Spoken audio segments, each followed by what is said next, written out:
이 기회에 내가 확실히 알게 된 것은 비록 견해는 좁더라도 그 일에 전념하여 깊이 연구하는 편이 모든 학문의 교양이 넓고 모든 지식에 밝아도 문제점에 특별한 연구를 안 했을 경우에 비해 훨씬 올바른 판단을 할 수 있다는 것이었다. 내 방법에 대해 행해진 단 하나의 야무진 반박은 라모가 한 것이었다. 내가 설명을 하자 그는 금방 약점을 간파했다. 당신의 기호는 하고 그는 말했다. 엄의 장단을 간단 명료하게 구별하고 있고 엄정을 똑똑히 표시하고 단일 기호의 반복으로 고절을 나타내는 등 보통 음부로서는 표현 못하는 여러 가지를 보여주고 있는 점은 대단히 훌륭합니다. 그러나 이 기호는 하나하나 머리를 활동시키지 않으면 안 되는 점이 좋지 않다고 생각됩니다.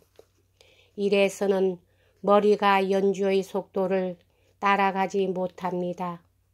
종래의 음부의 위치는 하고 그는 이어 말했다.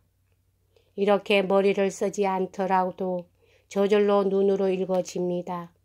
두 음부가 있어서 하나는 몹시 높고 하나는 몹시 낮아 그것이 중간에 일련의 음부를 넣어 연결되어 있을 경우 나는 단번에 그 음부의 연세에서 한쪽에서 다른 쪽으로의 진도를 읽을 수 있습니다. 그러나 당신의 경우라면 이 연속을 머리에 넣기 위해서는 아무래도 당신의 숫자를 하나하나 읽어 나가야만 됩니다. 전혀 단번에 눈으로 훑어서 알아볼 수가 없습니다. 이 논박에는 반박할 여지가 없는 것처럼 생각되었다. 그래서 나는 즉시 그의 논박을 시인했다.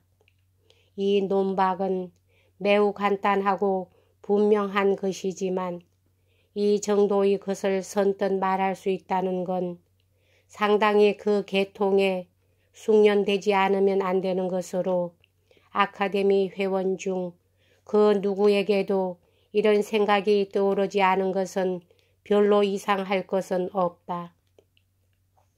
이상한 것은 오히려 무척 많은 것을 알고 있는 이들 대학자가 자기들의 전문 분야에 한해 비판해야 한다는 것을 전혀 모르고 있었다는 점이다.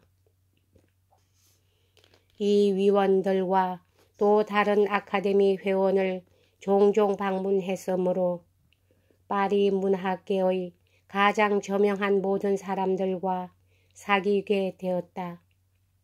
그래서 뒷날 내가 일약 그들 틈에 끼었을 때는 그들과 이미 낯이 익어 있는 자신을 발견하게 됐다. 다만 이 당시로 말하면 기보법의 주의를 집중시켜 그것으로 음악의 하나의 혁명을 일으키고 그렇게 해서 한 사람의 명사가 되어 보겠다는 생각뿐이었다. 예술계의 명사라면 파리에서는 언제나 많은 재산이 붙게 마련이다.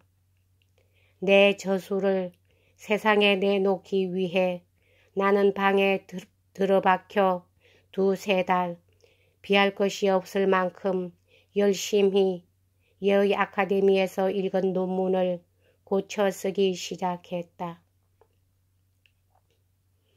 곤란한 것은 내 원고를 맡아줄 출판사를 찾아내는 일이었다. 새로운 활자를 만드는 데는 돈도 들게 되고 출판사도 풋나기에게 그런 큰 돈을 쏟을 턱이 없었으며 게다가 또 집필 중의 빵값은 이 저작물이 지불하는 것이 지극히 당연한 것처럼 생각됐기 때문이었다. 본너뽕이 나를 위해서 끼오 르베르를 슬복시켜 주었으므로 타합한 결과 이익은 반반. 다만 출판 특허권은 별도로 하기로 정하고 이 특허권료는 내가 단독으로 지불했다. 이것은 감쪽같이 이 끼오라는 사나이의 작전에 걸려든 것으로 결국 나는 특허권료만 손해를 보고 출판에서는 단돈 한 푼 들어오지 않았다. 문학자인 데뽕 댄너 신부는 내 책을 보급시켜 보겠다고 약속을 했고 다른 언론인들의 평판도 꽤 좋았으나 판매는 별로 신통치 않았던 모양이었다. 내 방법을 시험하는 데 있어 가장 큰 장애는 이것이 일반에게 인정을 받지 못하게 되면 결국 이것을 배우는데 걸린 시간만 손해를 보는 것이 아닌가 하는 것이었다. 그것에 대한 나의 주장은 내 악보로 연습하면 무척 머리에 똑똑히 들어오기 때문에 지금까지의 보통 악보로 음악을 배우는 것보다도 내 식으로 배우면 많은 시간이 절약되리라는 것이다. 그래서 그것을 실례로 보여주기로 하여 로갱 씨가 소개해준 데를랭 양이라는 미국 태생의 여자에게 무보수로 음악을 가르쳤다. 석 달 후에 그녀는 내 악보로 어떤 곡이든지 읽게 되었고 과히 어렵지 않은 곡이면 책을 펴면 곧 나 자신보다도 수월하게 노래 부를 수 있게 되었다. 이 성공은 사람들을 놀라게 할 만한 것이었으나 널리 알려지지는 않았다. 다른 사람에게 이런 일이 있었다면 어느 신문이고 그것으로 꽉 찼을 것이다. 그러나 나는 유익한 것을 발견하는 재능은 가지고 있어도 그것을 퍼뜨리는 재능을 가지고 있지는 못했다. 이리하여 나의 애롱분수기는 또다시 깨지고 말았다. 그러나 두 번째인 이번은 나이도 30살, 어느 누구도 일 없이 살아가지 않는 파리의 포도 위에 내팽개쳐져 있는 것이다. 그런데 그런 궁지에 있는 내가 품은 결심, 그것에 놀라는 사람이 있다면 그것은 이 고백록의 제1부를 잘 읽지 못한 사람이리라. 어쨌든 여기까지 스스로를 격려하며 해온 활동은 헛일이긴 했지만 크기도 했다. 나는 휴식이 필요했다. 나는 절망에 몸을 내맡기지 않고 예의 게으름과 하늘의 섭리에 조용히 몸을 맡겼다.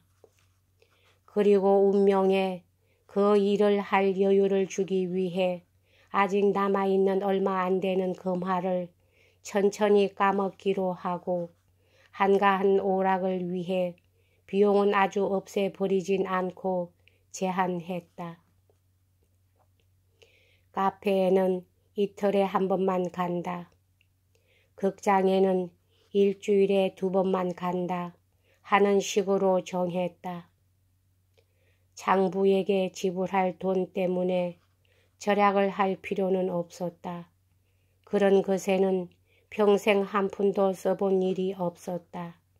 다만 꼭 한 번만은 예외가 있었는데 그 점에 대해서는 곧 이야기하게 될 것이다. 단 3달의 생활을 계속할 돈도 없으면서 이 게을러 빠진 고독한 생활에 몸을 맡기고 있던 동안의 안심, 쾌락, 쉴레는 생애 중에 일회의 하나이며 내 기질의 변덕의 한 예다. 모두들 대강 짐작이 갈 것으로 생각되는 이 심한 궁핍, 분명 그것이 사람들 틈에 얼굴을 내밀 용기를 내게서 앗아버리고 있었다. 그리고 사람을 찾아가야 한다는 필요성이 나를 못 견디게 만들어 버렸다. 그래서 전에 잘 사귀어 두었던 아카데미 회원이나 다른 문학자들을 만나는 일조차도 그만두어 버렸다. 마리보, 마블리 신부, 뽕뜨넷, 걸음이 끊어지지 않게끔 가끔 내가 찾아가는 것은 이 세 사람뿐이었다. 마리보에게는 내 희극인 나르시스를 보이기까지 했다. 그것이 그의 마음에 들어 친절하게도 수정을 가해 주었다. 디드로는 이 사람보다 젊고 거의 나와 같은 연배였다. 음악을 즐기고 그 이론에도 밝았다. 우리는 같이 그것을 이야기하기도 했다. 그는 또 그의 갖가지 저작 계획을 내게 들려주었다. 그런 일로 곧 두 사람 사이에는 다른 사람의 경우보다 훨씬 친밀한 관계가 맺어졌다.